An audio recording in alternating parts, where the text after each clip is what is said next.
गिबियावनो नोंथांमोनखौ गासैखौबो खुलुमबाय। आं दायो दंफैयो गुफुर बड' तिनिआलिनि माफिया थ्रिफ्ट स्ट'राव। दायो आं नोंथांमोननि सायाव माखासे कालेक्सन बेखौ आं खोन्थानो नागिरदों। माबायदि बेयाव ड्रेस मोननाय जायो आरो माबायदि अफार दङ बेखौ आं नोंथांमोननि सायाव नैबे भिडिअनि गेजेरजों खोन्थालांबाय थानो। दखाना खुलिदों लास्ट सेप्टेम्बर 14 आवहाय। लास्ट सेप्टेम्बर 14 ओमफ्राय आंनि दखाननि नामा माफिया थ्रिफ्ट स्ट'र। बियो बर' तिनिआलियावनो आरोना। जास्ट गोजौआव नायखोबानो आंनि दखाननि नामा मोनगोन। आरो बेयावहाय अनेक गस्ला आरो फुथुला टुपि माबा माबि मोनो। उन्दैनिफ्राय मोननाय जायो। उन्दैनिफ्राय गिदिरसिमबो मोनो सिख्ला सेंग्राफोरा। आरो जेनेबा नैबे कार्गो जिन्सफोर दङ। कार्गो जिन्सफोर दङ बेयावहाय ओमफ्राय नैबिदि पेरेलेल जिन्सफोर दङ। आচ্ছা बेखौ बेसेबांसोआव हरनाय जायो बेबायदिखौ? बिदि बेगि जिन्सआ दायो 350 निफ्राय 450 सिमाव दङ आरोना। बेयो ना? बेगिफोर दङ। बिराद स्टाइलनि दङ। बिदि बे गोदान कालेक्सन। बे जिन्स आरोना दानि ट्रेन्डिं। थिगानो। बेखौहाय बेगि जिन्स होनो। माने दानि बे सेंग्रा सिख्लाफोरनि जे लुबैनाय बेबायदि आरो माने मडार्न टाइपनि गासिबो ड्रेसफ्रा बेबायदि गुबुन हारिखौ जेनेबा देरस्लायस्लाय गावनि हारियानो दा गोदान बेबायदि मोजां मोजां बिजनेस खालामबाय ड्रेसनि दखान। दा माखासे कालेक्सनखौ आङो सोंनानै लाबावनि। दा बे हिन्जावसाफोरनि जाबाय, दा हौवासाफोरनिखौ एसे खोन्थानो हागोन नामा? दे हौवासाफोरखौ खोन्थानो।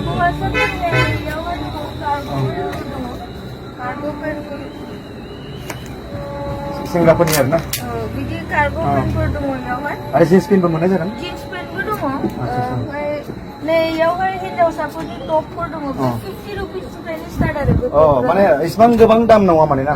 गोबां दाम नङा, बिराद खम प्राइसआव। खम प्राइसआवनो नोंथांमोना नायनो हागोन। आं नोंथांमोननि सिगाङाव मोनसे कालेक्सन आङो खोन्थानि। आंनि पसन्द मोनसे आरोना हिन्जावसाफोरनि। नैबेखौनो खोन्थानो आङो रेड कालारखौनो। बे रेड कालारखौ नायनो हागोन। बेखौ बेसेबांसोआव हरो जेनेबा? 50 निफ्रायनो स्टार्ट दङ आरो। 50 निफ्रायनो स्टार्ट। माने खम बेसेनावनो आरो ना? नोंथांमोना माखासे कालेक्सन नायनो हागोन नोंथांमोना बेबायदि आरो ना। खुब नायनो मोजां ड्रेसफ्रा। ओमफ्राय नैबे साइडजोंबो नायनो हागोन। बेखौ बेसेबांसोआव दोननाय जायो? बे फ्रकफ्रा 150 निफ्राय स्टार्ट 250 ओमफ्राय लास्ट प्राइसआ 300 सिमनि दं आरो ना। बेवहाय नैबे जेनेबा हमना ला नैबे 150 निल'। जोबोद मोजां सियाबो बेबो 100 निनो बे मोनसे फ्रकआ नै। बिराद साइजआबो कालाराबो बिराद मोजां। बिशाल मार्केटनिफ्राय आं फैनानै नुफैदों। बेयाव साबसिन माने कालेक्सन दं आरो आंनि नुनाय मथे बेबायदि आरो। दा सेंग्राफोरनि ड्रेस देखायनो हाबावगोन नामा? शार्ट दङ। दायो सेंग्राफोरनि ड्रेसखौ नायबावनो।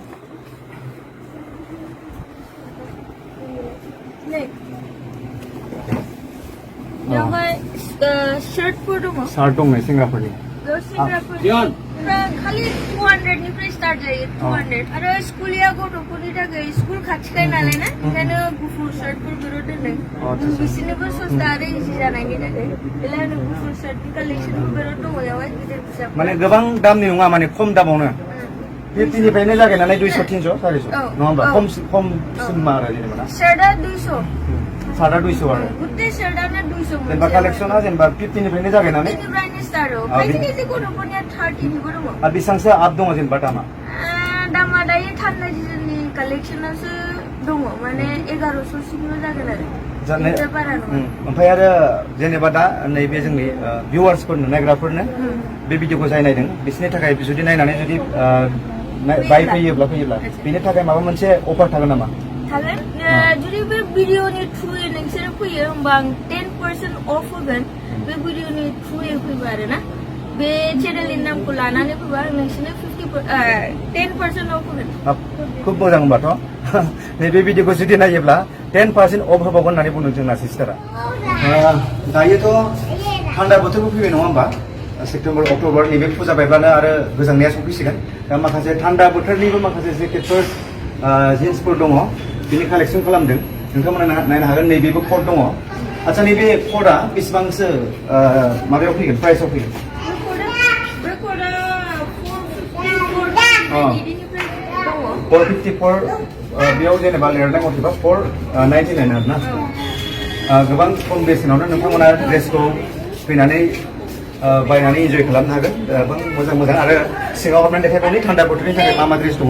नैबे लाइनावहाय सिख्लाफोरनि क्रप स्वेटशार्ट होनायखौहाय क्रप स्वेटशार्ट बियो 250 निफ्रायनो स्टार्ट आरो ना 250 निफ्राय स्टार्ट अनेक कालेक्शन दङ बिराद स्टाइलिश अलग डिजाइननि दायो बिराद ट्रेन्डिं आरो बेफोरो ना औ सिख्लाफोरा मिथिखागोन नै आरो बहुत ट्रेन्डिं सेंग्राफोरनिबो दङ गोलाव आरो स्वेटशार्ट होनायखौहाय आरो आजिखालिथ' सर्टखौसो गानखायो नालाय सेंग्रा सिख्लाफोरा नैबे सिख्लाफोरनि आरोना बेनि उनावहाय सेंग्राफोरनि दं आच्छा होमब्ला नायनोसै सिङाव हाबनानै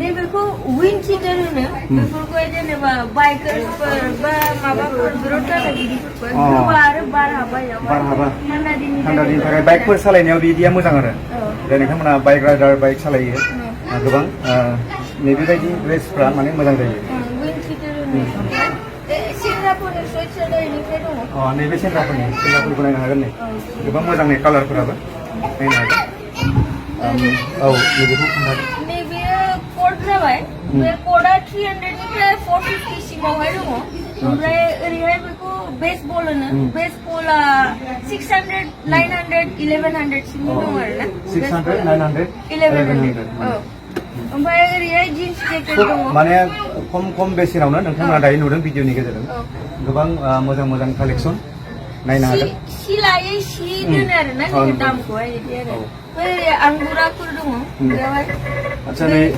दायो नैबेखौ नायनो हागोन नैबे गोजां बोथोरनि थाखाय माखासे सुइटार नाय नोंथांमोना बे सुइटारखौ नाय बुहुत माने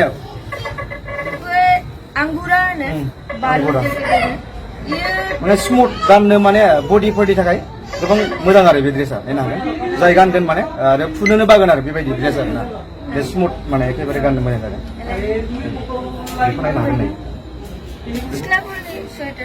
नैबे बेसेबांसो फैयो बे नैबे सुइटार गोबां मोजां मोनो 250 निफ्राय 350 सिम दङ आरो एसेबां दाम नङा होमबा नैबे 200 निबो दङ 200 बा 250 आरोना बे ड्रेसा सि लायै सि दोनो आरो आं बुंखादों दहायनो नोंथांमोना नैबे ओरैबायदि माने स्मुथ गाननो मोजां जागोन बडिनि थाखाय माने गानोब्ला नोंथांमोना बे ड्रेसखौ फुनोनो बागोन आरो माने गोजां बोथोराव बेबायदि ओरैबायदि मोजां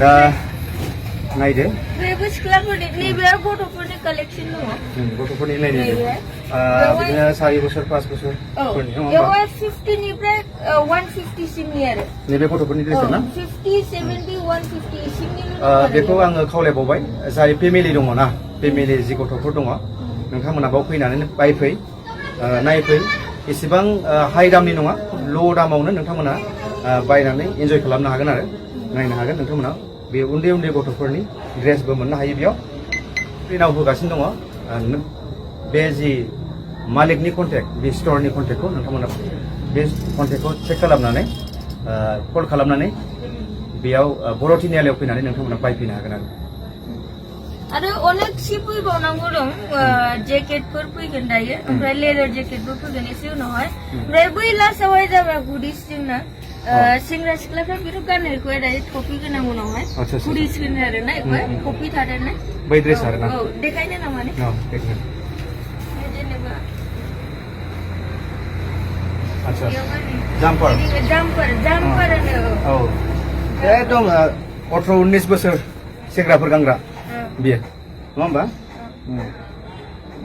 माने अनलाइनाव बायसासे आजिखालि अनलाइनफ्रावबो गोबां मानसिफ्रा ड्रेसखौ बायो बायनाया खिन्थु अनलाइनाव आंबो आजिखालि अनलाइनाव ड्रेस बायनायखौ नागारबाय आं सिगाङाव लायोमोन आंबो गोबां माने बुहुत भेजाल फैयो आरोना ड्रेसफ्रा बिराद माने पातला फैयो आरो कालारफ्रा थाब खारो खिन्थु बेबायदि कालेक्सनखौ नोंथांमोना गावनि निजे मेगनजोंनो नायनानै जुदि बायफैयोब्ला नोंथांनि गोसोआ सान्ति जागोन आरो अनलाइनाव नोंथांमोना जुदि ड्रेस लायो अब्ला नोंथांनि गोसोआ सान्ति जानाय नङा जाय अनलाइनाव ड्रेस लायो नोंथांमोना बयबो मिथिखायो आंबो बायोमोन नाथाय आजिखालि आङो अनलाइनाव ड्रेस बायनायखौ गारबाय आं बेखौ नोंथांमोननि सिगाङाव नैबे भिडिअनि गेजेरजों फोरमायहरबाय आरो दा बेखिनियानो कालेक्सनखौथ' नोंथांमोना नुबाय नोंथांमोना जुदि गाबोन समफोरनि गेजेराव नैबे फुजानि अफार होगोन होनखादों दहाय जोंहा सिस्टारा जुदि बे भिडिअनि गेजेरजों नायफैयोब्ला बा बे भिडिअनि गेजेरजों जुदि बायफैयोब्ला अब्ला 10% अफ नङा होमबा जोङो भिडिअखौ बारा गोबाव खालामलिया जाय नोंथांमोना आङो स्क्रिनावबो होखागोन कन्टेक्ट नाम्बारखौबो बाव फैनानै नोंथांमोना गहपुर तिनिआलि जि बर' स्कुल बे माफिया थ्रिफ्ट स्ट'र नोंथांमोना गोजौआव नायब्लानो नुगोन फ्लेगखौ जि फ्लेक्स दङ बेयावनो नोंथांमोना सिरिजों गाखोबानो 2 फ्ल'र बे 2 फ्ल'रावनो नोंथांमोना फैनानै बायफैनो हागोन बिदिब्ला जोङो भिडिअखौ बारा गोबाव खालामलिया दिनैनि भिडिअखौ बेखिनियाव फोजोबबाय एसेनोसै गोजोन्थों